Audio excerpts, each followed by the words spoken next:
शादी के बाद मेरे पति को तुरंत काम पर जाना पड़ा। जब मेरे पति शहर गए तो मैं अपने ससुर और देवर के साथ घर पर अकेली थी। एक बार मेरे ससुर ने मुझसे अपनी पीठ में तेल लगाने को कहा। जब मैं अपने ससुर को तेल लगा रही थी तो मेरा देवर छुपकर मुझे देख रहा था। तभी अचानक मेरी साड़ी की पल्लू सरक गई और उसके साथ ही मेरे ससुर और देवर की आंखें भी सरक गई।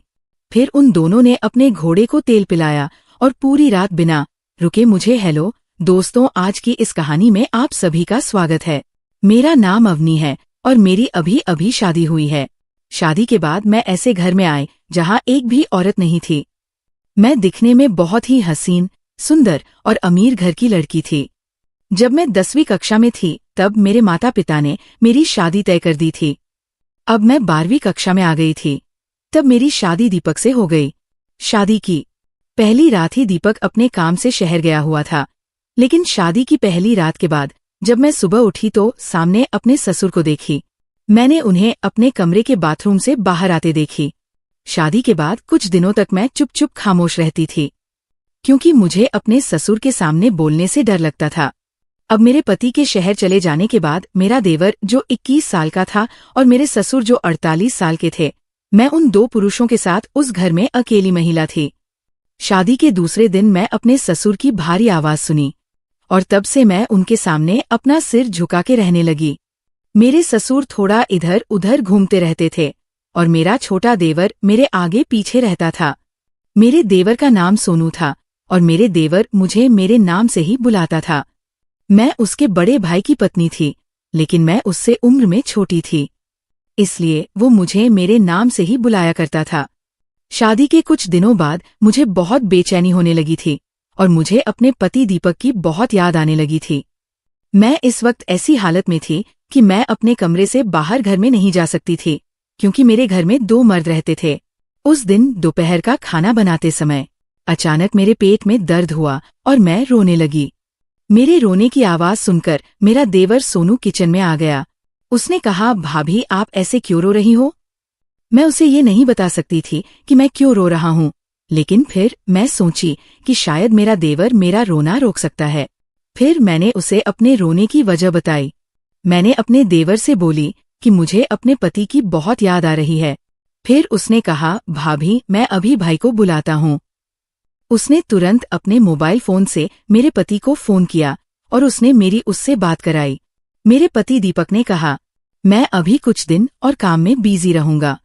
काम खत्म करके मैं जल्द ही वापस लौटूंगा, तब तक तुम अपना ख्याल रखना। दीपक ने मुझे सब्र रखने के लिए कहा था और फोन रखते समय उसने कहा था कि यदि तुम मेरे छोटे भाई और पिताजी का अच्छे से ख्याल रखोगी तो मैं तुमसे बहुत खुश रहूंगा। मेरे पति स्वभाव और रूप दोनों में श्रेष्ठ थे।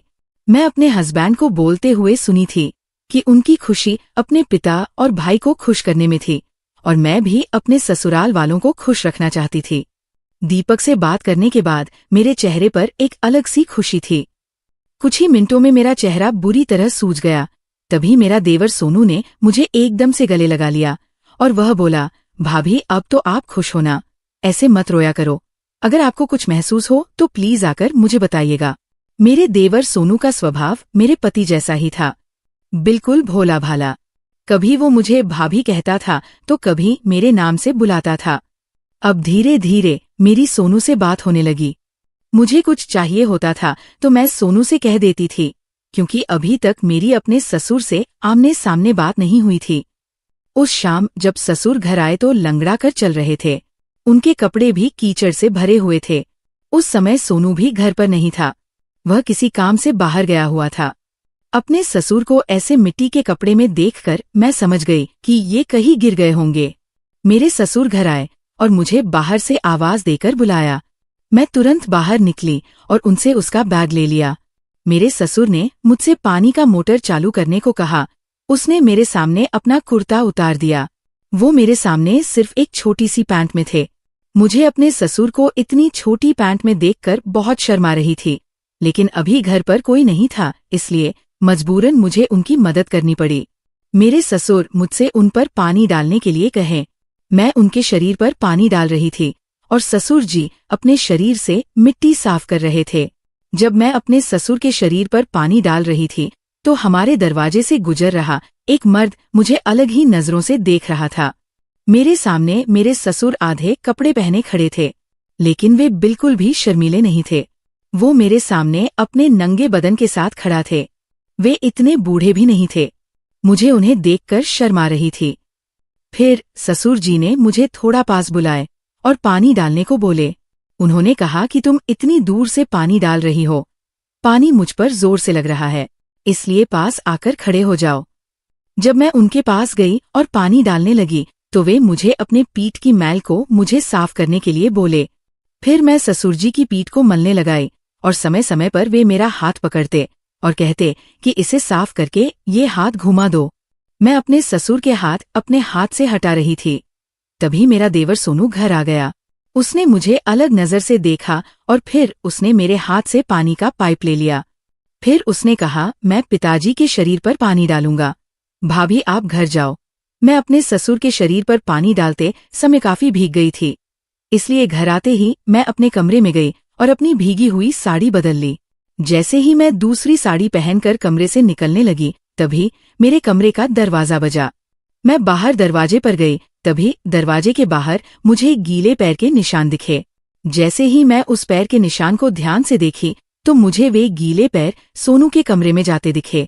तब मैं समझ गई कि जब मैं साड़ी पहन रही थी तब सोनू मेरा देवर चोरी छिपे मुझे देख रहा था। अब मुझे सोनू पर शक होने लगा, लेकिन मैं सिर्फ शक के कारण उसे कुछ नहीं कह सकती थी और मुझे उस घर में आए हुए अभी उतना समय नहीं हुआ था कि मैं किसी से कुछ भी कह सकूं। फिर मुझे लगा कि वो शायद मेरे कमरे के बाहर से ही चला गया हो। उस दिन रात को मैं अपने ससुर और देवर के साथ खाना खा रही थी। तभी मेरे ससुर ने अचानक मेरा हाथ पकड़ लिया और मुझे रात के खाने के लिए अपने पास बैठा लिया। फिर उन्होंने कहा, अब तुम इस घर के मुख्य व्यक्ति हो, तुम हमारे साथ खाना खा सकती हो। फिर वे बैठकर कुछ और बातें करने लगे। उन्होंने कहा, बहू तुम मुझे दादा कब बनाओगी? मैं जल्द से जल्द अपने पोते की आवाज अपने घर में सुनना चाहता हूँ। क्या उन्हें नहीं पता था वे किस बारे में बात कर रहे थे? क्या उनको पता नहीं कि उनका बेटा अपनी शादी की पहली रात से शहर गया हुआ है? अब मैं अकेले प्रेग्नेंट कैसे हो सकती हूँ? मैंने उनसे आगे बात किए बिना बस अपना सिर हिला दी। मुझे लगा कि शायद मेरे देवर और ससुर जी को मुझसे कुछ कहना है। तभी ससुर जी ने मेरे सामने अपने पोते का विषय उठा दिया। मेरा मतलब है, मैंने अनुमान लगाया था कि मेरे पति दीपक जल्द ही घर आएंगे। वह मुझे सरप्राइज देने वाला थे, इसलिए मैं अपने ससुर के मुंह न लगकर सोच समझकर बात कर रही थी। मेरे ससुर ने मुझे कुछ नहीं बताया था कि दीपक के साथ कुछ हुआ है। मैंने उनसे कोई सवाल भी नहीं की। रात के खाने के बाद ससुर जी ने मुझे अपने पैरों की मालिश करने के लिए अपने कमरे में बुलाया। हालांकि उनका छोटा बेटा अभी घर पर था, फिर भी मुझे ही बुलाए। मैं जब उनके कमरे में गई तो वो अब भी मेरे सामने बिना शर्ट के बैठे हुए थे। जैसे ही मैं उनके कमरे में दाखिल हुई, उन्होंने मेरे सामने अपनी पैंट घुटनों तक नीचे खींच लिया और मन से अपने पैरों की मालिश करने को बोले। जैसे ही मैंने अपने ससुर के पैरों पर तेल मला तो वो मेरी तारीफ करने लगे। उन्होंने कहा, बहू तुम्हारा स्पर्श आकर्षक है। फिर ससुर जी बड़बड़ाने लगे थे। तब से वे जो कुछ भी बात कर रहे थे, मैं उनकी बात पर सिर झुकाई और सिर हिलाई जा रही थी। लेकिन जब मैं ऊपर देखी तो मुझे पता चला कि मेरे ससुर अपनी आंखें बंद करके मेरे हाथ के स्पर्श का आनंद ले रहे थे। उनके चेहरे के भाव कुछ अलग से दिख रहे थे। तभी मैं उनके कमरे से बाहर जाने की सोची और अपने देवर सोनू को आवाज लगा दी। फिर मेरे ससुर ने कहा, सुन बहू, मुझे पता है कि तुम सोनू को याद कर रही हो, लेकिन अब उसे भी काम करने की जरूरत है। लेकिन तुम बिल्कुल भी डरो मत। सोनू मेरा अपना बेटा है, उसमें और मुझमें कोई अंतर नहीं है।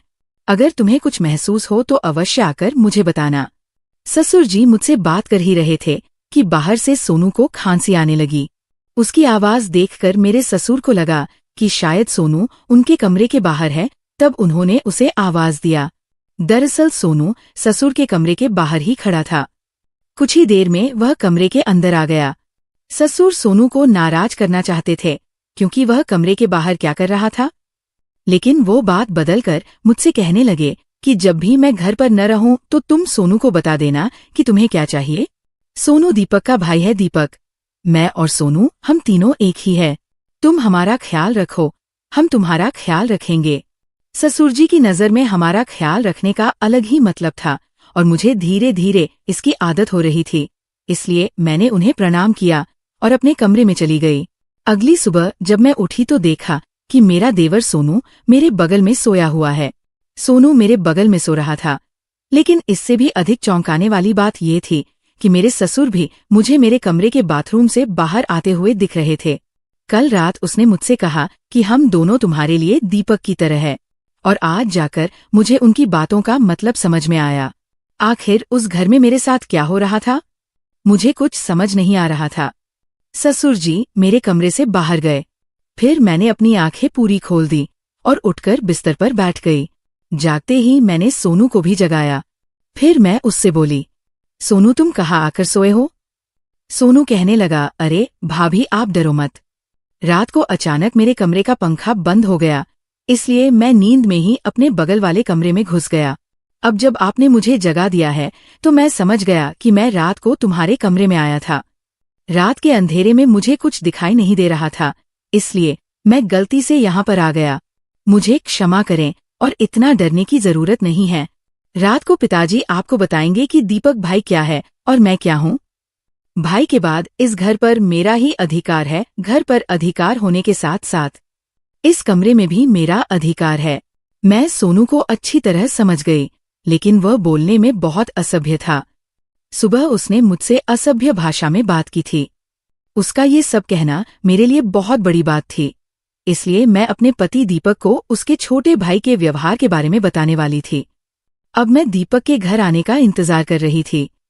शादी के बाद वो मेरी खुशनुमा सुबह नहीं थी, बल्कि एक अस्त व्यस्त सुबह थी, क्योंकि मैं सुबह उठी तो पाया कि मेरा देवर मेरे बगल में सो रहा है और ससुर जी मेरे बाथरूम से बाहर आ रहे हैं। इतना बड़ा 15 कमरों का घर होने के बावजूद उन दोनों को सोने के लिए मेरे कमरे में बिस्तर और मेरा बाथरूम कैसे दिख जाता है?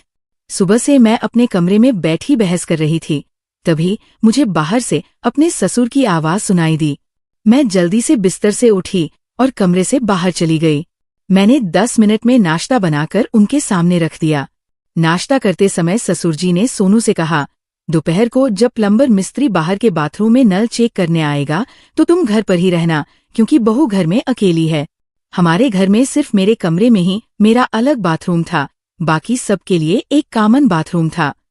ससुर जी की बात से अब मुझे समझ आ गया कि कॉमन बाथरूम का नल टूट गया है और इसीलिए सुबह मेरे कमरे के बाथरूम में आ गए होंगे। उस दिन दोपहर के समय प्लम्बर मिस्त्री नल पर काम करने आया था। मेरे ससुर जी अपने काम पर गए हुए थे। मेरे ससुर गांव में एक डेयरी पर काम करते थे। गांव में उनका बहुत नाम था। मेरा देवर सोनू अभी सीख रहा था। दोपहर को नल पर प्लम्बर मिस्त्री के काम पर से जाने के बाद सोनू और मैं घर पर थे। दोपहर के लंच के बाद मैं अपने कमरे में बैठी थी, तभी सोनू मेरे कमरे में आया। उसके हाथ में एक बक्सा था। उसने डिब्बा मेरे सामने रख दिया। फिर सोनू ने कहा, यह पार्सल आपके लिए दीपक भाई ने शहर से भेजा है। पार्सल में एक पंजाबी ड्रेस और मिठाई का डिब्बा था। दीपक ने मेरे लिए एक नोट लिखकर भेजा था। इसमें लिखा था कि प्रिय पत्नी, मैं जल्द ही गांव में वापस आपसे मिलने आऊंगा। दीपक का मधुर संदेश पढ़ने के बाद मैंने तुरंत उसकी भेजी हुई मिठाइयाँ खा ली और मिठाइयाँ खुद के साथ साथ सोनू के साथ भी बांट ली। दीपक का मैसेज पढ़कर मैं इतनी खुश हुई कि मैंने 8 से 10 मिठाइयाँ खा ली। मैंने सोनू को दी हुई मिठाइयाँ ले ली और वो कमरे से बाहर चला गया, जिसके बाद मैंने कुछ देर आराम किया। जब मैं उठी तो बाहर तेज रोशनी देखी। जैसे ही मैं उठी तो मैं अपने चेहरे को धोने के लिए बाथरूम में चली गई। जब मैंने खुद को शीशे में देखा तो हैरान रह गई, क्योंकि मेरा चेहरा और गर्दन पूरी सूज गई थी। मुझे समझ नहीं आया कि 1 घंटे की नींद में मैं इतनी सूज कैसे गई। मुझे याद नहीं था कि सोने के बाद में मैं कितनी बार उठी भी या नहीं। फिर मैं रसोई में अपने लिए खाना बनाने लगी। तभी घर का दरवाजा बजा। दरवाजा खोली तो सामने मेरी बचपन की दोस्त निशा थी। पूनम ने मुझसे कहा, अवनी मैं कल तुमसे मिलने आई थी, लेकिन जीजू ने मुझसे कहा कि तुम सो रही हो। कल दोपहर को पूनम मुझसे मिलने आई थी। इसका मतलब मैं पूरे 1.5 दिन के बाद उठी हूँ। मैं पहले कभी इतनी गहरी नींद नहीं सोई थी। तब पूनम बात कर रही थी। उसने कहा, मैं अपने चाचा के गांव आई थी। मैं जब सुनी कि तुम्हारी शादी इसी गांव में हुई है तो मैं तुमसे मिलने तुम्हारे घर आ गई। पूनम ने मुझसे कहा, कि अवनी जीजू आपसे बहुत प्यार करते हैं। ये तुम्हारे शरीर से मुझे पता चल रहा है। कल भी जब मैं तुमसे मिलने आई थी तो जीजू तुम्हारे बगल में बैठे थे और तुमसे बहुत खुश लग रहे थे। शादी के बहुत ही कम दिनों में तुम्हारी सेहत निखर गई है। मैं इन सब के चक्कर में पूनम से पूछना भूल गई कि वह कैसी है, लेकिन उससे ये पूछने के बजाय मैं उससे ये पूछना चाहती थी कि वह तब से किसे मेरा पति समझती है। मैंने उससे कहा, तुम सच में जीजू किसे बोल रही हो? फिर उसने कहा, मैं उस आदमी को बोल रही हूँ जो कल तुम्हारे घर में तुम्हारे बिस्तर पर बैठा था। उसका नाम सोनू है ना? पूनम ने मेरे देवर सोनू को मेरा पति समझ लिया। सोनू एक जवान हैंडसम लड़का था।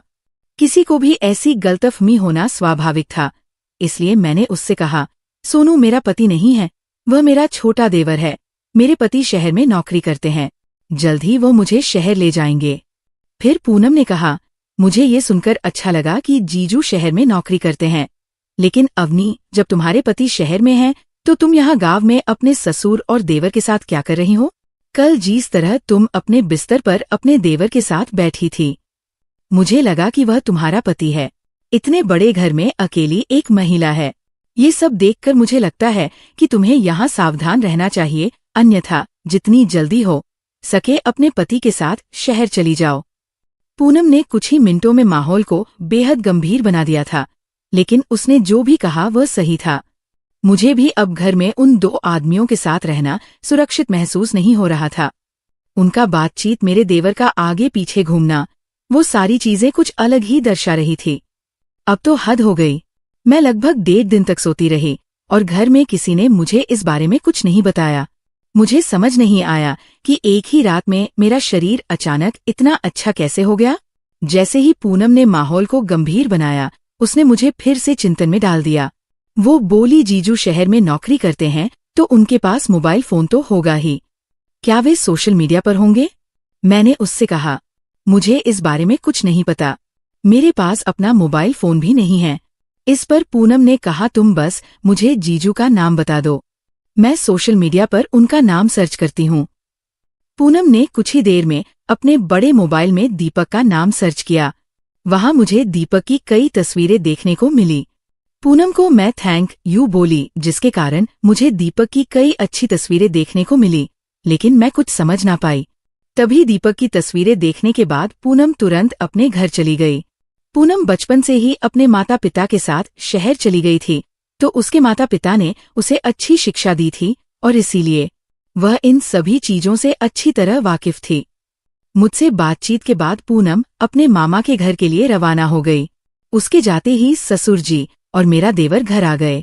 मेरा देवर मुझसे नजरें चुराता नजर आया। रात के खाने के बाद ससुर जी मेरे देवर को अपने कमरे में बुलाए। वह लड़खड़ाते हुए उनके कमरे में गया। फिर क्या पता मुझे अंदर क्या हुआ, लेकिन मुझे उन दोनों पर शक होने लगा, तो मैं उन दोनों के पीछे पीछे ससुर जी के कमरे के पास चली गई। मैं अपने ससुर के कमरे की देखभाल करने लगी। मैं उन दोनों की बातें छुपकर सुनने लगी। मेरा देवर मेरे ससुर से बात कर रहा था कि पिताजी ज्यादा जल्दी मत करो। एक तो अवनी भाभी अभी बहुत छोटी है। जब मैं पहली बार उसके साथ सोया तो वो एक ही दिन में पूरी तरह सूज गई थी। अब हमें कुछ दिन और रुकना पड़ेगा। ससुर ने कहा, तुम मुझे बहुत डरपोक लगते हो। इतनी आकर्षक और खूबसूरत महिला अपने सामने देखकर भी तुम बहुत डरे हुए हो।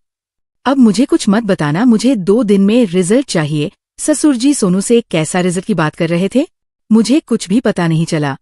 सोनू को मेरे शरीर की सूजन का कारण पता था। इसका मतलब है कि मैं 1.5 दिन तक सोई नहीं, बल्कि निश्चित रूप से उन दोनों का यह किया धरा है। इन दोनों का कुछ लेना देना जरूर है। इससे पहले कि कोई उनके कमरे से बाहर आ जाए और मुझे देख ले, मैं तुरंत वहां से अपने कमरे में चली गई। कुछ देर बाद ससुर जी मेरे कमरे में आए। फिर उसने दीपक के नाम से एक डिब्बा मेरे हाथ में रख दिया। जिस प्रकार मेरा देवर मुझे डिब्बा दिया था, वैसा ही डिब्बा मेरे ससुर ने मुझे दिया। फिर उन्होंने कहा कि दीपक तुम्हारे लिए शहर से ये पार्सल भेजा है। उस पार्सल में एक प्यार भरा खत लिखा हुआ था और एक मिठाई का डिब्बा भी था।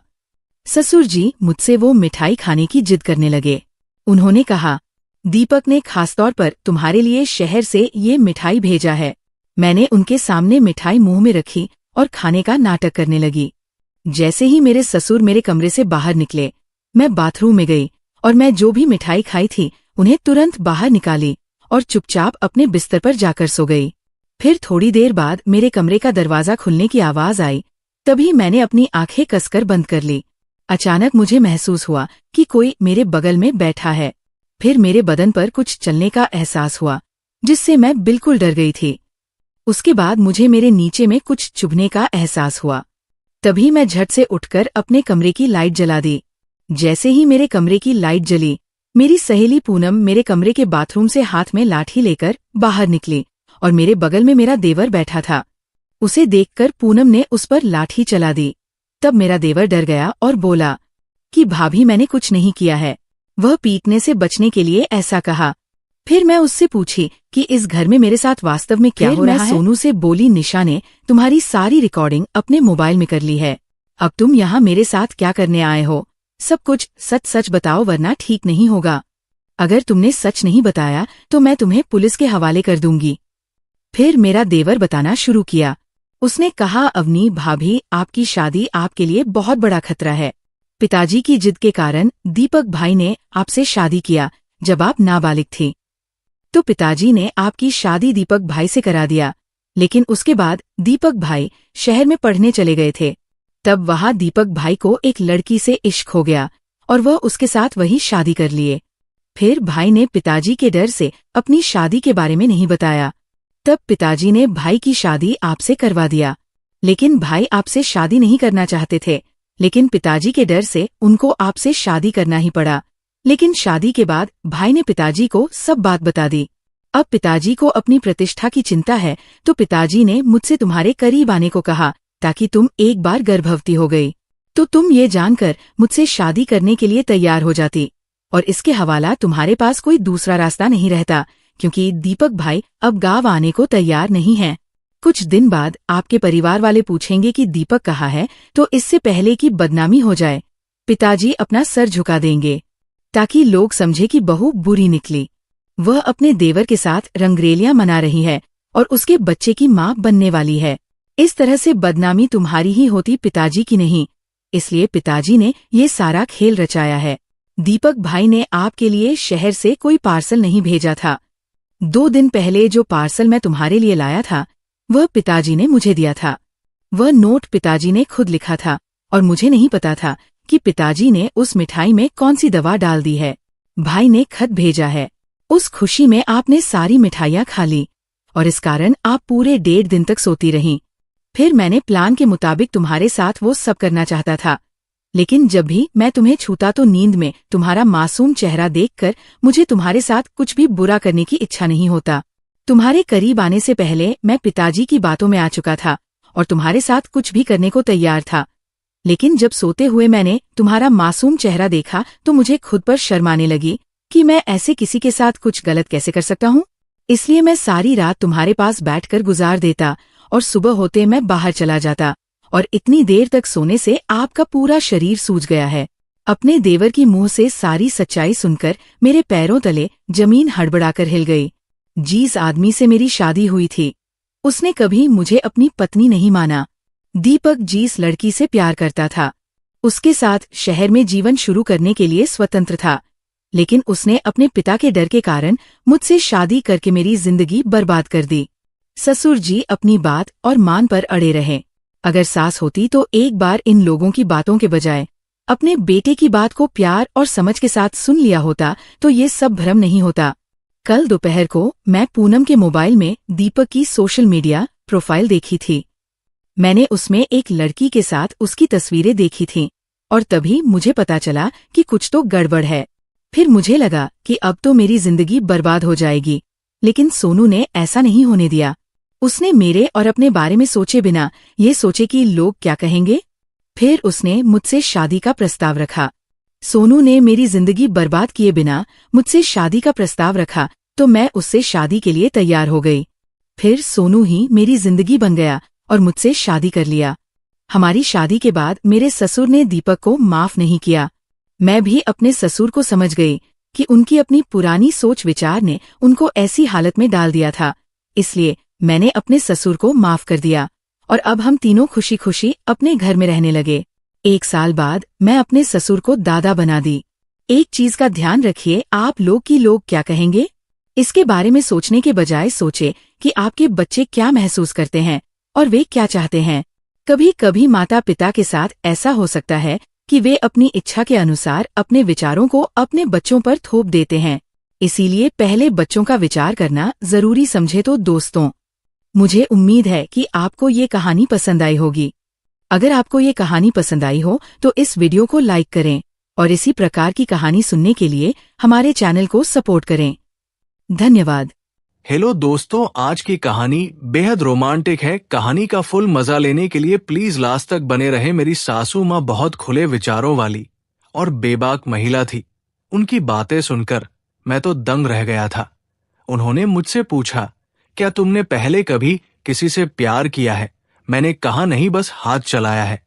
तब वो बड़े चाव से पूछने लगी, किसके लिए? मैंने कहा बहुत सी लड़कियों के लिए और औरतों के लिए। तब वो बोली, और बताओ ना, और किसके लिए? मैंने कहा कभी कभी आपको याद करके भी इतना कहकर मैंने अपनी नजरें झुका ली। मुझे लगा था शायद वो नाराज हो जाएंगी, मगर वो तो खुश हो गई। उनकी आंखों में मुझे नशा साफ दिखाई दे रहा था। कुछ समय बाद वो मुस्कुराते हुए बोली, भला ऐसे भी कोई करता है क्या? अब मैं समझ गया था कि सासू माँ को कोई ऐतराज नहीं है। मैंने उनके हाथों को अपने में ले लिया और उन्हें प्यार करने लगा। कुछ देर बाद वो नॉर्मल हो गई और बोली, अच्छा हुआ कि तुमने मेरी बेटी को प्यार नहीं किया, वरना उस बेचारी की ना जाने क्या हालत होती जब तक वो जवान हो और ये रिश्ता निभाने के लिए तैयार नहीं हो जाती। तुम मेरे साथ रह सकते हो, घर में आकर मेरे साथ खुशियां मनाया करो। ये सुनकर मैं तो खुश हो गया था कि बेटी के साथ में सासू माँ फ्री मिल गई। हेलो दोस्तों, स्वागत है आप सभी का हमारी एक और रोमांचक कहानी में। उम्मीद करती हूं आपको ये कहानी बेहद पसंद आएगी। दोस्तों, ये कहानी उस समय की है जब मैं 24 साल का था। ग्रेजुएशन के बाद मेरी नौकरी भी लग गई और मैं कमाने भी लगा। मेरे घर वालों ने मेरी शादी की बातचीत शुरू कर दी थी। मेरे परिवार में मेरे अलावा मेरे माँ बाप और मेरी बड़ी बहन, जिसकी शादी हो चुकी थी और वो अपने पति के साथ बहुत खुश थी। अब मैं अपने बारे में बता दूं, मेरी लंबाई करीब 6 फीट है और कसरत बदन का मालिक हूं। वैसे मैं बहुत ही रंगीन मिजाज का हूं। मेरा मन प्यार करने को बहुत करता है, पर मैंने अब तक किसी भी लड़की से प्यार नहीं किया था। हाँ, फिल्में जरूर देखी थी। मुझे भी प्यार करने की बहुत इच्छा होती थी, पर किसी से नहीं किया था। मैं सोचता था जो मजा बीवी को प्यार करने में है वो किसी और में नहीं। मेरे घर वालों ने 2-3 जगह लड़की देखने के बाद मेरे पापा की एक दोस्त के परिवार में मेरा रिश्ता तय कर दिया था। अब मेरे ससुराल वालों का परिचय करवा दूं। मेरे पापा के दोस्त राजेंद्र अंकल जी, उनका काफी अच्छा कारोबार था। वो लोग यहीं पास नोएडा में ही रहते थे। राजेंद्र अंकल यानी कि मेरे ससुर जी की मौत करीब 5 साल पहले हो चुकी थी। उनके परिवार में उनकी पत्नी और 2 लड़कियां थी। छोटी वाली निशा की उम्र 18 साल थी और बड़ी लड़की रीतू, उसकी उम्र 21 साल थी। रीतू की शादी 2 साल पहले हुई थी, पर वो अपने पति से और सास से झगड़ा करके आ गई थी। राजेंद्र अंकल की पत्नी यानी निशा की मम्मी की मौत 10 साल पहले हो चुकी थी और राजेंद्र अंकल ने रूपा नाम की एक मॉडल से शादी कर ली थी। वो निहायत ही खूबसूरत और मनमोहक थी, बिल्कुल परी जैसी। वैसे निशा भी बहुत ही सुंदर थी। मैंने देखते ही उसे पसंद कर लिया था और तुरंत ही हमारी शादी कर दी गई थी। मेरी शादी की पहली रात बहुत ही खराब रही। मैं जैसे ही निशा के करीब होने लगा, उसने मुझे फौरन से रोक दिया। मैंने उसे बहुत समझाया, पर वो नहीं मानी। मुझे बहुत गुस्सा आया, क्योंकि हर मर्द चाहता है कि उसकी बीवी उससे प्यार करे। फिर भी मैंने सोचा, चलो धीरे धीरे प्यार से समझा लूंगा। 2 दिन तक मैंने बहुत प्यार से मनाया, पर वह मानने को तैयार नहीं थी। फिर मैंने थोड़ी जबरदस्ती भी की, पर वो फिर भी तैयार नहीं हुई। और अब मैं उससे ज्यादा जोर जबरदस्ती नहीं करना चाहता था। तीसरे दिन ही वो तैयार होकर कहने लगी, तुम बहुत परेशान करते हो, मुझे अपने घर जाना है मेरी बहन। और मेरी माँ ने उसे बहुत समझाया और वो रोने लगी। मेरी माँ ने कहा, बेटा इसे ले जा और अपने ससुराल में छोड़ दे और अपनी सास को समझा देना कि इसे कुछ सिखा कर भेजे। मेरी माँ भी बहुत गुस्से में थी। वो भी जान चुकी थी कि मैंने अब तक सुहाग रात नहीं मनाई है। मैं भी गुस्से में था। मैं उसे लेकर अपने ससुराल नोएडा उसे छोड़ने के लिए चला गया। वहां उसकी सौतेली माँ थी। वो उसे देखकर उससे लिपट गई और रोने लगी। मैं अंदर आकर मेरी बड़ी साली रीतू से बातें करने लगा। वो दोनों आपस में क्या बातें कर रही थी वो तो नहीं जान पाया, पर उसने अपने हाथ से माप बताते हुए मेरी ओर इशारा किया। तब मैं समझ गया था कि वो मेरे टूल्स के बारे में बात कर रही थी। मैं उसे छोड़कर जाने लगा तो मेरी सास ने कहा, दामाद जी 2-3 दिन यहीं पर रुक जाओ। वैसे भी ऑफिस से तुमने छुट्टी ले ही रखी है। मैं तब तक निशा को समझा दूंगी। और मेरी और अजीब नजरों से देखते हुए मुस्कुराने लगी। मेरी सास की सदा से मैं हंस पड़ा। वैसे भी वो अपने वक्त की ब्यूटी क्वीन थी और अब भी उनकी उम्र ही क्या थी, सिर्फ 30 साल, पर दिखने में वो बिल्कुल रीतू की ही उम्र की लगती थी। उस वक्त ही मेरे मन में आया, काश मुझे सासू माँ से प्यार करने का मौका मिल जाए तो मुझे मजा आ जाएगा। फिर उन्होंने रीतू को बुलाया और कहाँ ले जा अपनी बहन को, और इसे कुछ समझा। वो दोनों बहनें अपने कमरे में चली गई और मैं फ्रेश होकर आया और इसे जैसे ही बोतल निकाली तब मैंने देखा उसमें बियर के टीन रखे हुए थे। मैं सोचने लगा, ये कौन पीता होगा? कोई मर्द तो इस घर में यहां पर है नहीं। पर ज्यादा सोचे बगैर मैंने रूपा देवी यानी कि मेरी सासू माँ से कहा, मैं अपने दोस्तों से मिलकर लौट आऊंगा।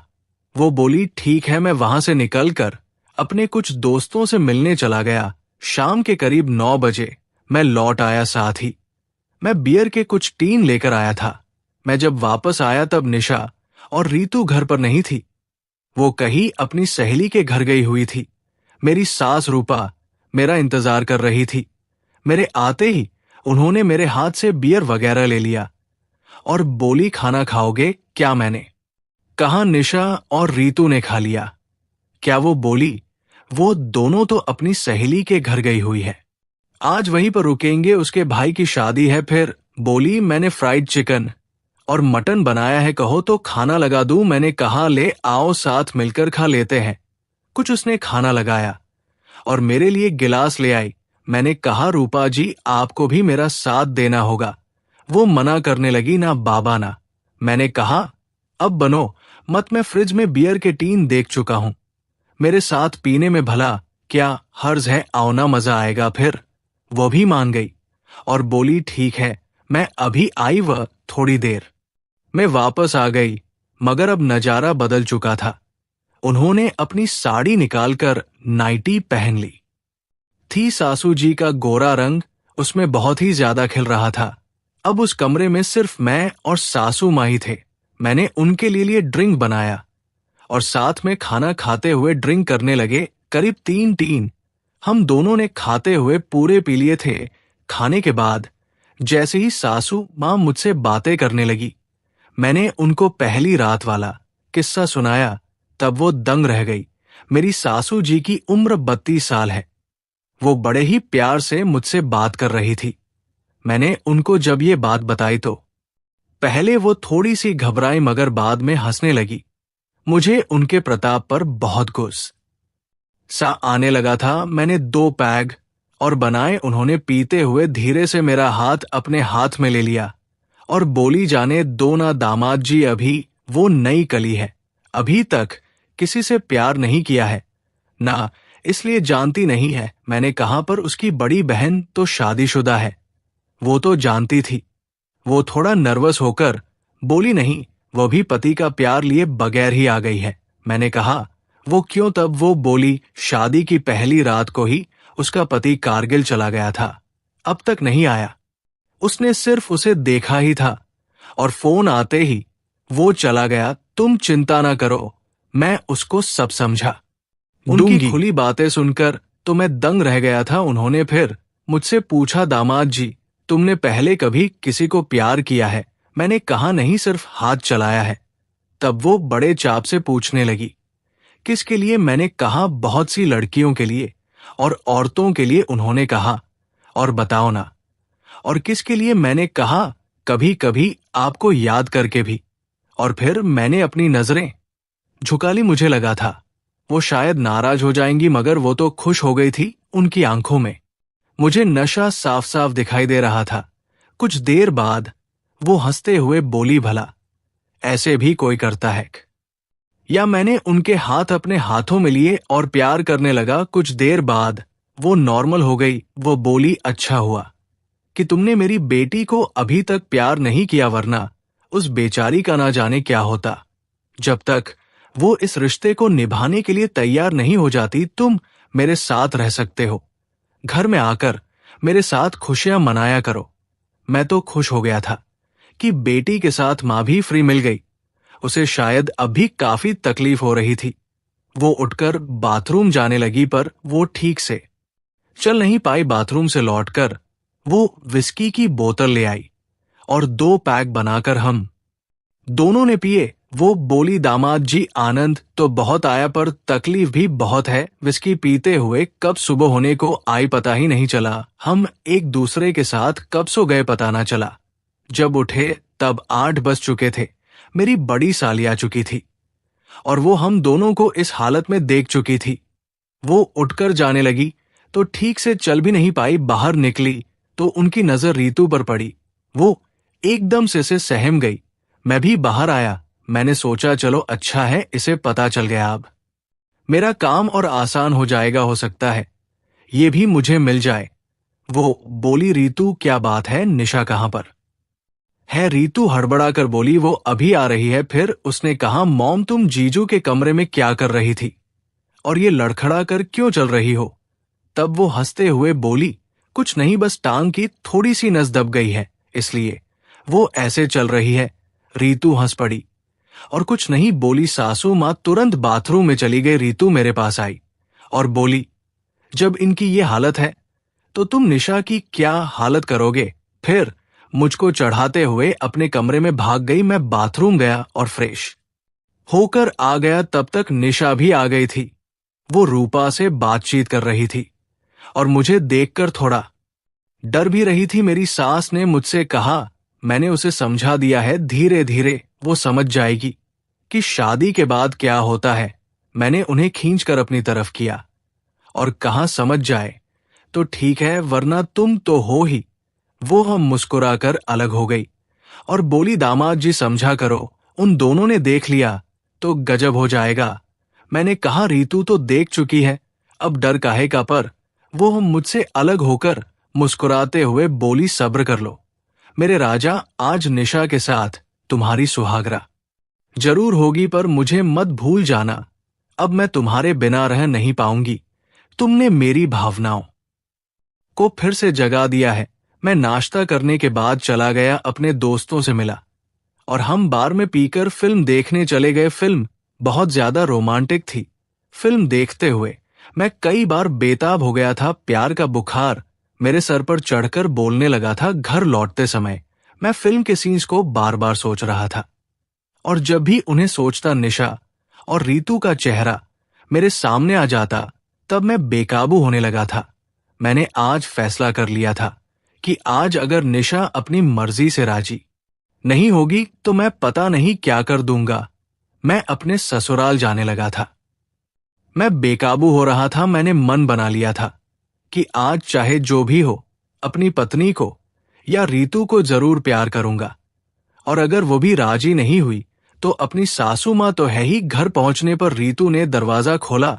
मेरी नजर सबसे पहले उसके भोले भाले मासूम चेहरे पर गई। मुझे अपनी और अजीब नजरों से देखते हुए रीतू ने पूछा, क्या बात है जीजू, ऐसे क्यों देख रहे हो? मैंने कहा, कुछ नहीं, मैं थोड़ा लड़खड़ाते कदमों से अंदर आया। अंदर मैंने देखा रीतू शायद बियर पी रही थी घर पर और कोई नहीं दिखाई दे रहा था। 3 बियर की टीन खाली दिखाई दे रहे थे। मैंने रीतू को देखा तो वो मस्त लग रही थी, नशे के खुमार में थी। मैंने कहा, निशा और मम्मी जी कहाँ हैं? उसने कहा, मम्मी जी और निशा तो मामा जी के घर पर गई हुई है। शायद वो देर से लौटेन। रीतू ने पूछा, क्या बात है जीजू? मैंने कहा, बस ऐसे ही, कुछ तबीयत खराब हो गई है, मेरे हाथ पैरों में दर्द है। सोचा निशा से थोड़ी सी सेवा पानी करवा लेता। रीतू बोली, आपने कोई दवाई ली या नहीं? मैंने कहा, अभी नहीं, मैंने जवाब दिया। और फिर अपने कमरे में जाकर लुंगी पहनकर बिस्तर पर लेट गया। थोड़ी देर बाद रीतू आई और बोली, जीजू अगर कुछ चाहिए तो मुझे बता देना। मेरे मन में तो आया कि कह दूं कि रीतू मुझे तुम्हारा प्यार चाहिए, पर मैं ऐसा कह नहीं सकता था। मैंने कहा, रीतू मेरी टांगों में बहुत दर्द है, थोड़ा सा तेल लाकर मालिश कर दो प्लीज। रीतू चुपचाप आकर मेरे बिस्तर पर बैठ गई और मेरे पैर दबाने लगी। तभी मुझे एक आइडिया आया। दोस्तों, कहानी जारी रहेगी, इसका अगला भाग लेकर जल्दी आऊंगी, इसलिए प्लीज हमारे चैनल को सब्सक्राइब कर लीजिए और वीडियो को लाइक और शेयर जरूर करें। धन्यवाद। दिव्या की नजरें न चाहते हुए भी उस ऑटो वाले पर फिर से चली गई। शायद इसकी वजह उसका लाचार पति था। उसका पति महीनों में कभी कभार ही उसके साथ होता था, वह भी उसे खुश नहीं कर पाता। दिव्या को वो रात आज भी याद थी, कैसे शादी की पहली रात उसने अपने पति के साथ बिताई थी। उसका पति उसकी उम्मीदों पर खरा तो नहीं उतरा, पर दिव्या ने उस रात जीवन में पहली बार किसी पुरुष को इतने करीब से देखा था। तभी से उसने इसे अपनी किस्मत मानते हुए अपनी किस्मत से समझौता कर लिया था। उसके लिए वही सबसे आकर्षक पल था। इसके आगे उसने कुछ सोचा ही नहीं था। यह कहानी शुरू होती है जब दोपहर की तेज धूप में दिव्या एक देहाती गांव के कच्चे रास्ते पर खड़ी थी, हाथ में सामान से भरा एक बैग पकड़े। मई का महीना था और छुट्टियों के दिन थे। दिल्ली में रहने वाली एक व्यस्त डॉक्टर होने के नाते मैंने सोचा कि इस बार अपनी छुट्टी अपनी नानी के गांव में बिताओ, जहां बचपन की मेरी कई यादें बसी हुई थी। मैंने हमेशा एक संतुलित और पेशेवर जीवन जिया है, लेकिन ये गांव की शांति मुझे हर बार एक अलग सुकून देती है। 27 साल की उम्र में मैं एक पढ़ी लिखी सशक्त महिला हूँ। मेरी शादी अनमोल शर माँ से हुई है, जो एक सफल बिजनेसमैन है। वे अक्सर अपने काम में इतने व्यस्त रहते हैं कि मुझे उनके साथ समय बिताने का अवसर कम ही मिलता है। हमारी शादी को 7 साल हो चुके हैं, लेकिन अभी तक हम दोनों का कोई बच्चा नहीं हुआ है। मैं अपने जीवन में व्यक्तिगत और पेशेवर दोनों भूमिकाएं निभाते हुए एक अच्छी जिंदगी जी रही हूँ।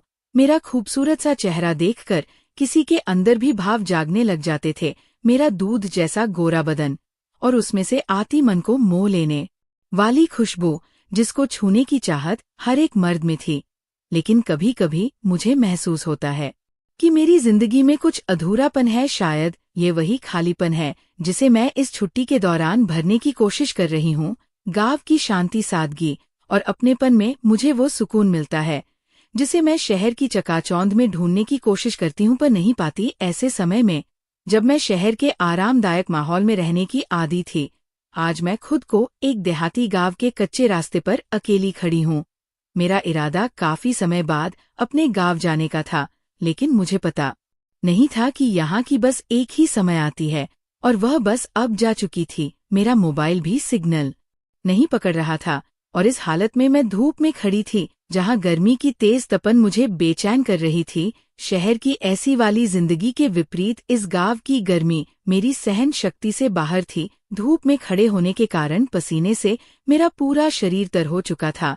मेरे बालों और गले से पसीने की धार बह रही थी और हल्के मेकअप के साथ मेरे होठों पर भी पसीने की बूंदें जमने लगी थी।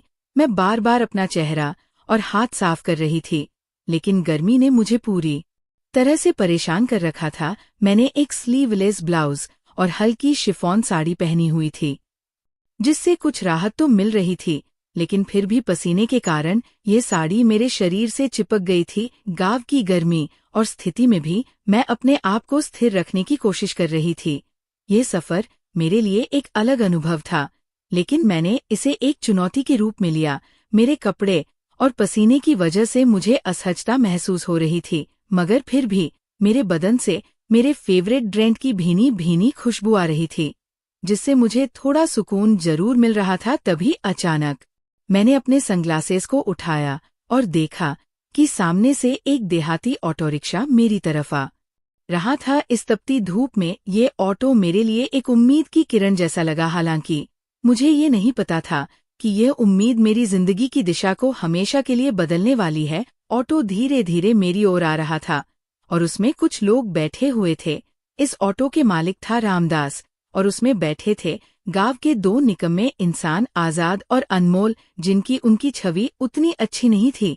इनके साथ एक 20 साल की गांव की साधारण लड़की अमरीन भी बैठी थी। आजाद और अनमोल एक दूसरे के जिगरी दोस्त थे, लेकिन उनकी दोस्ती का तरीका थोड़ा अजीब था। आजाद, जो 34 साल का आदमी था, एक गैर जिम्मेदार और बेरोजगार किस्म का इंसान था। उसकी पहली पत्नी उसे 3 बच्चों के साथ छोड़कर चली गई थी और उसकी दूसरी पत्नी भी उसके जुए की आदत से परेशान होकर अपने मायके चली गई थी।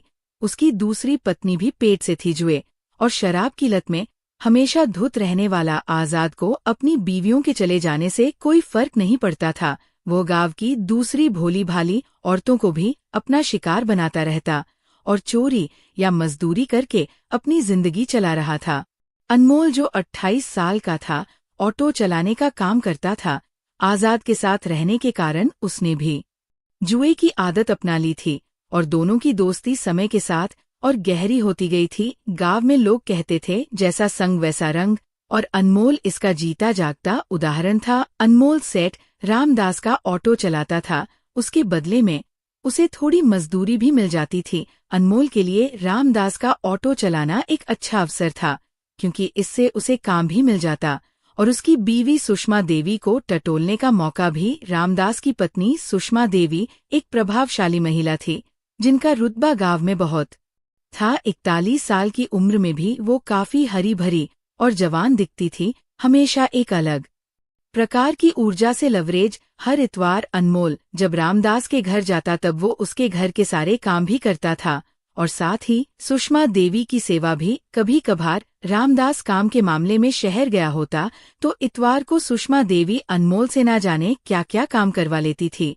उसी बहाने अनमोल उसको पूरी तरह से निहारते हुए उसकी हर जरूरत पूरी करता। वह कभी उसकी मालिश करता तो कभी उसके पैर दबाता। आजाद और अनमोल की दोस्ती तब और गहरी हो गई जब एक दिन वे दोनों गांव के ही एक लड़की के सिलसिले में मिले। आजाद की नजर उसके अपने ही चचेरी बहन पर थी, अमरीन, जो आजाद के चाचा फिरोज की बेटी थी। हुआ यूं कि एक दिन गांव के बाहर गन्ने के खेत में जब आजाद अमरीन के साथ था, तभी अनमोल ने उसे देख लिया था। दोनों ने अपनी मिली भगत छुपाने के लिए उसे आपस में ही बांट ली। बेचारी अमरीन को लगा था कि शायद अनमोल के आने से उसको मदद मिले, पर हुआ ठीक उसका उल्टा। दोनों ने ही उसके साथ जबरदस्ती की। उसके बाद दोनों एक दूसरे के जिगरी दोस्त बन गए। आजाद को अब एक और साथी मिल गया था जो उसके तरह का ही था और उसके हर बुरे काम में साथ देता था। वहीं अमरीन आज उनके साथ ऑटो में बैठी थी। अभी 1 घंटे पहले ही वे दोनों अमरीन के साथ उस गन्ने के खेत में थे और उनकी किस्मत तो देखो, अब उनके सामने एक ऐसी महिला खड़ी थी जो उनकी कल्पना से भी परी थी। अनमोल, जो सामने की सीट पर ऑटो चला रहा था, आजाद से बोला, अरे देख तो, सामने कोई अप्सरा खड़ी है। आजाद, जो पीछे बैठा था, अपनी नजर दौड़ाई और वह भी एकदम स्तब्ध रह गया। आजाद बोला, ये कौन हो सकती है? अनमोल ने जवाब दिया, चलो चलकर पूछते हैं, शायद शहर से आई है। पीछे अमरीन भी बैठी थी, पर वह चुपचाप गौर से देख रही थी। वह दोनों से नफरत करने लगी थी, पर फिर भी वो शायद मुझे देखकर चौंक गई। पहली बार उसको ऐसा एहसास हुआ कि दोनों ने मानो उसका पल भर के लिए बहिष्कार कर दिया हो। सच में एक औरत की भी अलग विडंबना होती है, जो दूसरी औरत की सुंदरता को देख कभी खुश होती है तो कभी मन में जलन के भाव आ जाते हैं। ऐसा ही कुछ अमरीन के साथ हो रहा था। ऑटो थी, दिव्या के सामने आकर रुक गया। दिव्या के सौंदर्य को देखकर दोनों के होश उड़ गए। उन्होंने जब दिव्या को देखा तब वो उन्हें किसी अप्सरा से कम नहीं लगी थी। दिव्या के साड़ी का पल्लू थोड़ा सा अपनी जगह से हटा हुआ था, शायद गर्मी के कारण ऐसा हो गया हो। दिव्या के इस रूप को देखकर दोनों बहुत चक्के हो गए थे। अमरीन, जिसके साथ थोड़ी ही देर पहले उन्होंने ऐसा किया था, वह दिव्या को ऐसे देख रहे थे जैसे वो सदियों से प्यासे हो। वह इस कदर उस पर अपनी नजरें गड़ाए हुए थे, मानो आंखों आंखों से ही सब कर देना चाहते हो। तभी दिव्या ने अपने सनग्लासेस वापस अपनी आंखों पर रखकर अपनी चुप्पी तोड़ी हेलो तभी अचानक दोनों को होश आया। जी मैडम जी गले से अपनी थूक गटक कर अनमोल ने पूछा। दिव्या बोली सुनो ये धमक परूव कतरू कितना किराया लोगे? बोलो इस पर पीछे बैठा आजाद झट से बोला अरे मैडम हम ज्यादा पैसे नहीं लेते, जितनी आपकी मर्जी हो उतना दे देना। ऐसा कहते हुए वह दिव्या के जिस्म का मुआयना करते हुए अपने होठों पर जीभ फेरता है। दिव्या अब इस पूरी स्थिति में थोड़ी असहज महसूस करने लगी थी। दोनों की निगाहें उसे अजीब तरीके से घूर रही थी, जिससे उसे काफी असुविधा हो रही थी। हालांकि ऑटो में बैठी अमरीन को देखकर उसे कुछ राह मिली।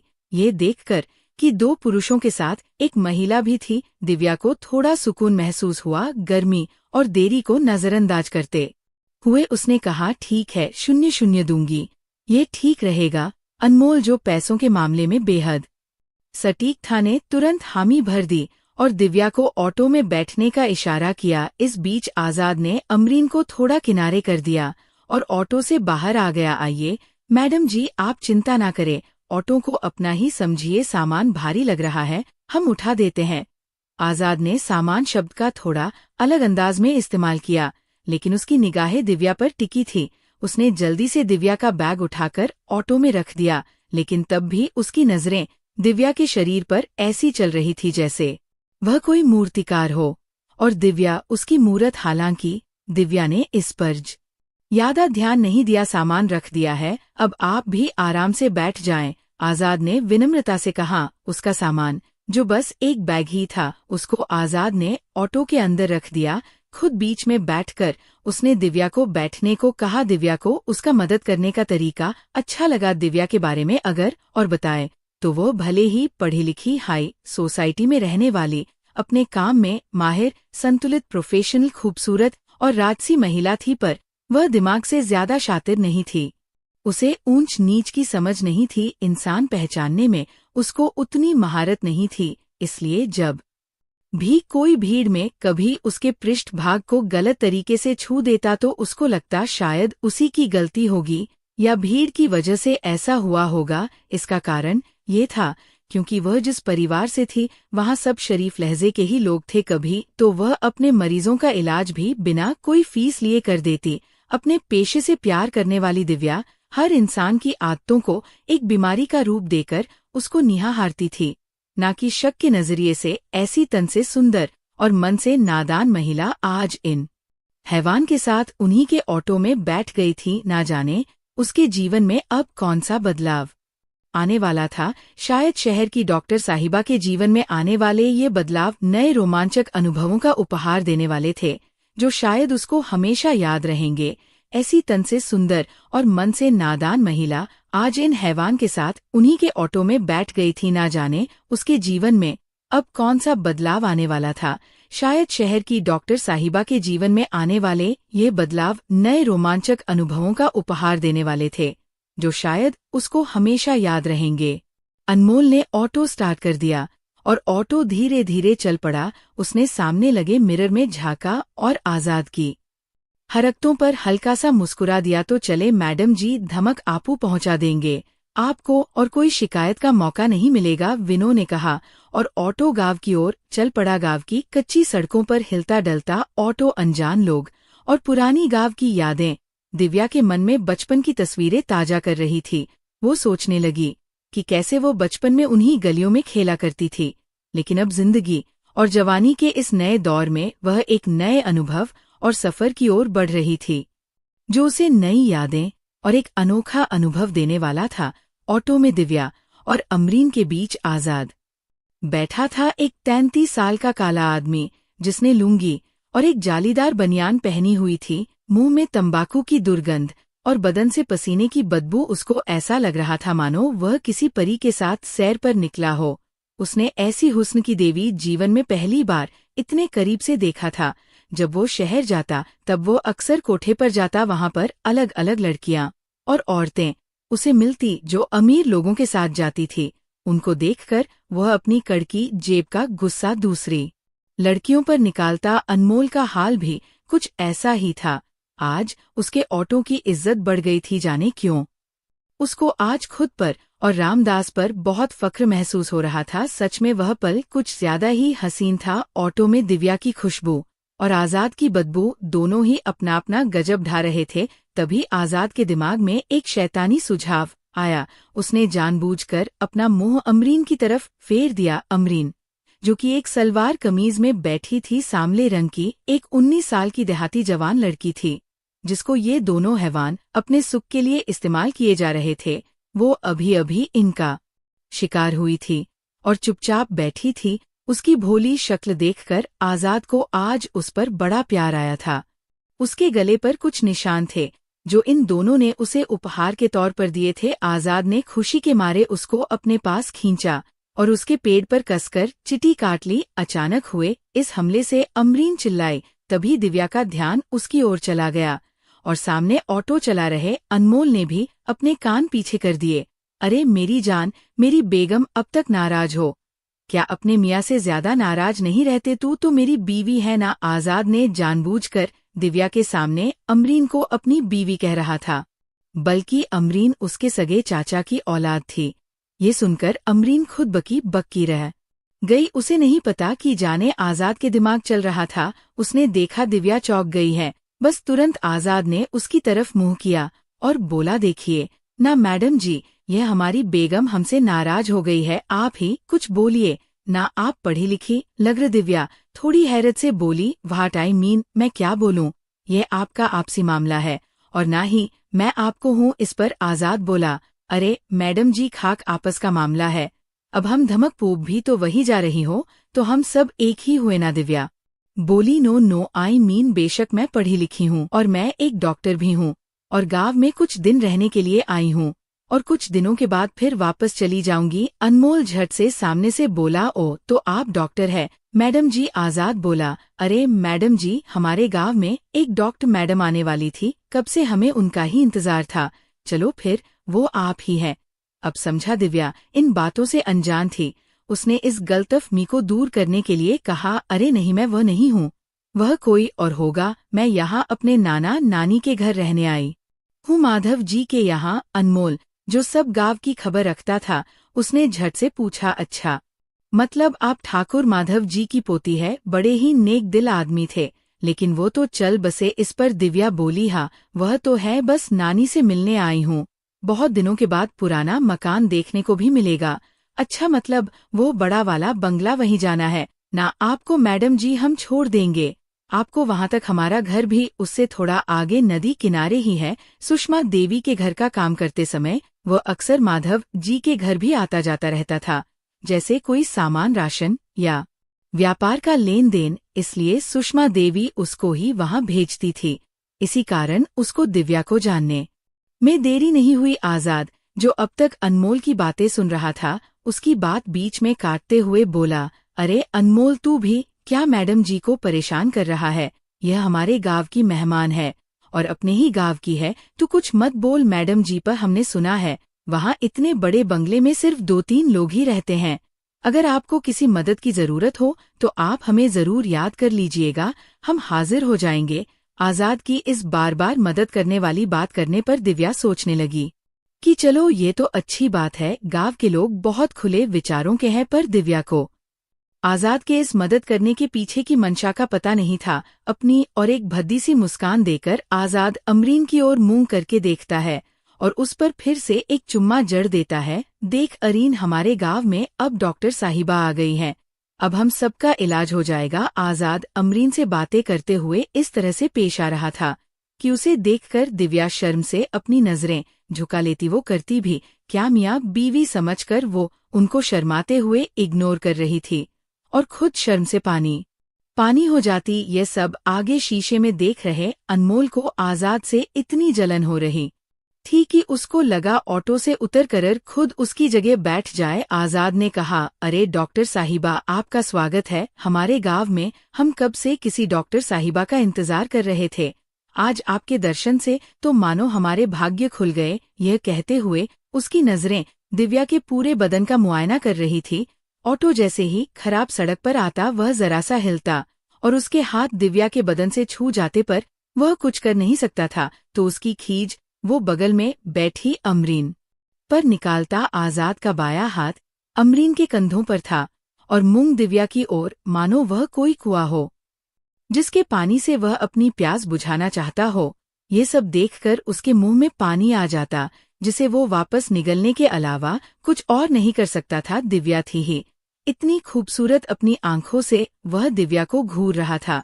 अपनी सारी भड़ास वो बगल में बैठी अमरीन पर निकाल रहा था। बीच बीच में वह अमरीन को ऐसे छेड़ता कि उसके मुंह से आह निकल जाती। उनकी ये हरकतें देखकर दिव्या को समझते देर न लगी कि आजाद और अमरीन जरा ज्यादा ही ओपन दंपती हैं। जो कुछ भी आजाद अमरीन के साथ कर रहा था, दिव्या अब रोमांचित सी होने लगी थी। तभी फिर से आजाद अपनी नजरें दिव्या की ओर करते हुए बोला, डॉक्टर साहिबा, वैसे अब आप आ गई हैं तो हमारा भी सब ठीक हो ही जाएगा। तनिक मैं आपसे एक बात कहूं। दिव्या थोड़ी धीरे से बोली। हाँ बोलिए ना, क्या है? इतने कोमल और मधुर आवाज ने आजाद के होश ही उड़ा दिए। अभी तक उससे किसी ने इतनी इज्जत से बात नहीं की थी।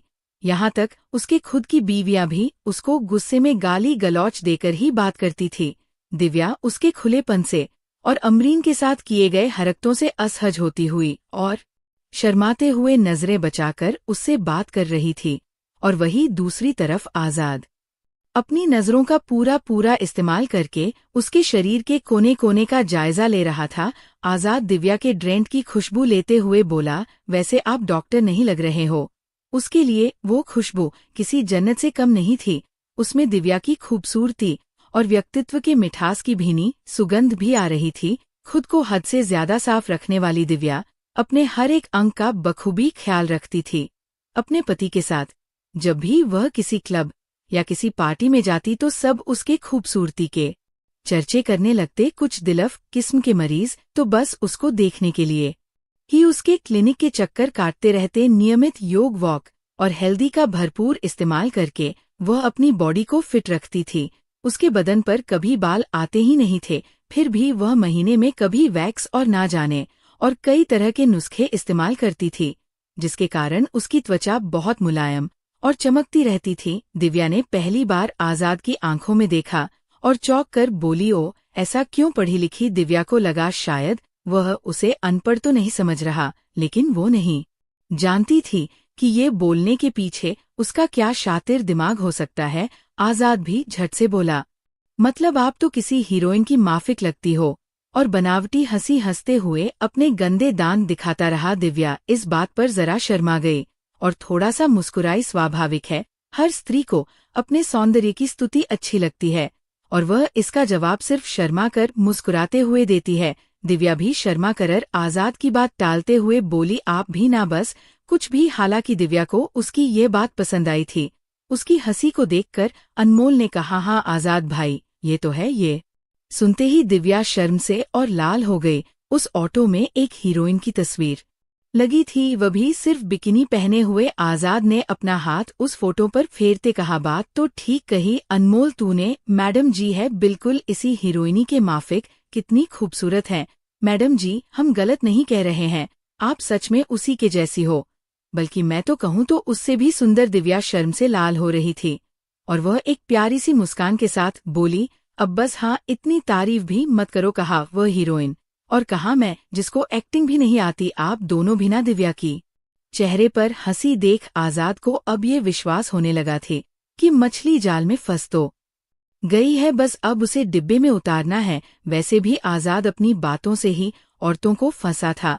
औरतों की झूठी तारीफ करना भी कोई उससे सीखे, और अब तो उसके सामने तारीफ करने के लिए मानो कोई स्वर्ग की अप्सरा बैठी हो, तो वो कहाँ चुप रहने वाला था। अरे क्या बात करे हो मैडम जी, मैं आपके खूबसूरती की तारीफ हमारी बेगम के सामने कर रहा हूँ। फिर भी मैं नहीं हिचकिचाहट मान रही हो इस पर? दिव्या बोली, अरे वैसा नहीं, आई मीन चलो आप ही बताओ, मैं ऐसी कैसे हो सकती हूँ? ऐसा सुनहरा मौका आजाद कैसा जा जाने देता। उसने झट से दबे स्वर में दिव्या के आंखों में आंखें डालते हुए बोला, अरे मैडम जी गलत मत समझिए, आपको क्या बताओ, हमारी बेगम को भी ये पसंद है, पर सिर्फ पसंद होने से थोड़ी ना होता है।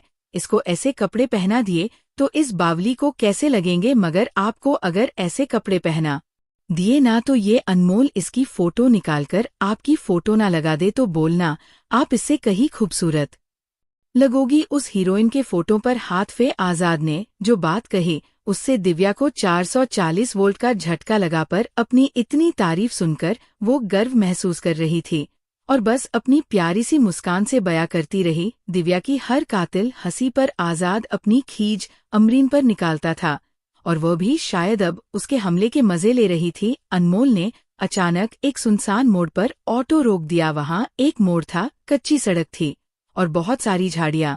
वो शायद किसी के खेतों का राह था। आधे घंटे से चल रहा ऑटो अचानक से एक मोड़ पर आकर रुक गया। सड़क कच्ची और सुनसान थी।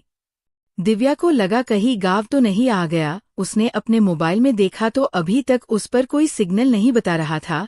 वह कुछ बोले उसके पहले ही आजाद बोल पड़ा, अरे अनमोल, आधे रास्ते में ही ऑटो क्यों खड़ा कर दिया? रे बहुत कामचोर हो गया है रे तू। अबे आजाद, तू मैडम जी से बातें करते बैठा है, तब से तुझे क्या मालूम काम क्या होता है, बस बातें कर रहा है। अनमोल तभी ऑटो से उतरा और एक जोर की अंगड़ाई ली। उसको देख ऐसा लग रहा था कि कितने दिनों से वह लगातार ऑटो ही चला रहा है। अनमोल सच में कामचोर ही था। वह तो बस जुए के खर्चे के लिए और सुषमा देवी की चापलूसी के लिए ऐसे काम करता था। अपने गंदे दस्ताने से खुद का मुंह साफ करते हुए वह दिव्या की तरफ देखकर बोला, अरे मैडम जी, आप इस आजाद भाई के बातों में मत आओ। हम बड़े मेहनती है, काम के बीच में किसी को नहीं आने देते, पर क्या है कि हमारी भी एक मजबूरी है। बस 5 मिनट जरा रुकिए, बहुत जोर से हमको लगी है, बस अभी धार मार कर आते हैं। दिव्या के सीने पर नजर गड़ा हुए उसने अपना एक हाथ अपने पजामे के ऊपर रखा और गंदी हंसी हंसते हुए बोल पड़ा, बस थोड़ा सा ही टाइम लगेगा मैडम जी, बहुत देर से रोक के रखी थी, अब नहीं रहा जाता। दिव्या उसकी गंदी गाली और धार की बात सुनकर शर्म से पानी पानी हो जाती है। वही आजाद कहाँ चुप रहने वाला था। उसने झट से मौके का फायदा उठाते हुए कहा, अरे ओ जल्दी कर वरना शाम हो जाएगी। और हमेशा की तरह अपनी गंदी हंसी हंस दी। भरी दोपहर में उस कच्ची सड़क पर अनमोल मुश्किल से बस 4 कदम ही चला होगा। फिर ऑटो से थोड़ी ही दूरी पर खड़े होकर वो शुरू हो गया। वह जानबूझकर ऐसे एंगल पर खड़ा था जहां से वह दिव्या को साफ नजर आए। दिव्या की नजर जैसे ही अनमोल पर पड़ी वो तो बिल्कुल सन्न रह गई। जब उसने अनमोल को देखा, शर्म और रोमांच के मारे उसकी नजरें नीचे झुक गई। ऐसा उसने जीवन में पहली बार देखा था। ये सब देखकर दिव्या ने थोड़ी देर के लिए अपनी आंखें मूंद ली। अनमोल को गाना गाने की थी। वह जोर जोर से देहाती गाने गाना शुरू कर दिया। वह अक्सर ऑटो चलाते वक्त अपने बेसुरे आवाज में गाना गाते रहता था। वह अब ठीक वैसा ही गाना शुरू कर दिया और गाने की धुन के साथ साथ हिलना शुरू हो गया, जैसे मानो वह नाचते गाते किसी पौधे को पानी डाल रहा हो। सच में काम की आग भी अजीब होती है। दिव्या भी खुद को कहाँ रोक पा रही थी। उसकी नजरें ना चाहते हुए भी अनमोल पर फिर से चली गई। शायद इसकी वजह उसका लाचार पति था। उसका पति महीनों में कभी कभार ही उसके साथ होता था, वह भी उसे खुश नहीं कर पाता। दिव्या को वो रात आज भी याद थी, कैसे शादी की पहली रात उसने अपने पति के साथ बिताई थी। उसका पति उसकी उम्मीदों पर खरा तो नहीं उतरा, पर दिव्या ने उस रात जीवन में पहली बार किसी पुरुष को इतने करीब से देखा था। तभी से उसने इसे अपनी किस्मत मानते हुए अपनी किस्मत से समझौता कर लिया था। उसके लिए वही सबसे आकर्षक पल था। इसके आगे उसने कुछ सोचा ही नहीं था। लेकिन आज वह जो देख रही थी वह उसके सोच से काफी परे था। वो खुद को विश्वास नहीं दिला पा रही थी कि ऐसा भी हो सकता है। भले ही दिव्या के विचार उसे शर्म और हया के दायरे में बांधे रखना चाहते थे, लेकिन दिव्या की अरमान जो उफान पर थे, वह इस दृश्य को देखने की लालसा कैसे जाने देते। बगल में बैठे आजाद ने उसकी नजरें ताड़ ली। उसको पक्का लगने लगा कि दिव्या की निगाहें क्या बयां कर रही हैं। तभी आजाद जोर से बोला, अरे ओ अनमोल, आराम से कर, कहीं गर्मी में बाढ़ ना आ जाए, इस जंगल में ना जाने पर। इस बात पर दिव्या अचानक